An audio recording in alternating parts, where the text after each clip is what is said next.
I'll guide you through how to use the new game mode in iOS 18 the easy way, without the problem of lag or distractions. If you're looking to boost your gaming performance or you want to ensure an immersive experience by blocking out notifications and so need to learn how to use the new game mode in iOS 18, then this tutorial will walk you through the complete steps. If you're ready, hit the like button. Let's get started.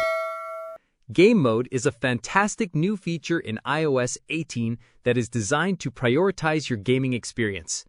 It works automatically by reducing background activity and dedicating more of your iPhone's resources to the game you're playing.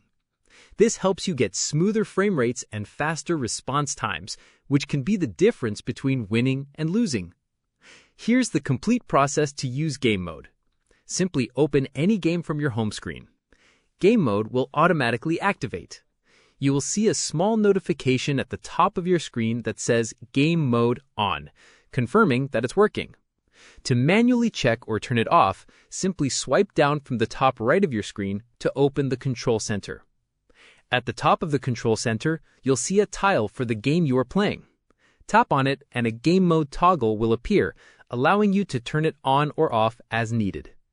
By this, you have successfully started using the new game mode in iOS 18. If you found this tutorial useful, please consider giving it a like. If you have any questions, comment below and I'll respond. Click this card to explore more iPhone video tutorials. Thanks for watching.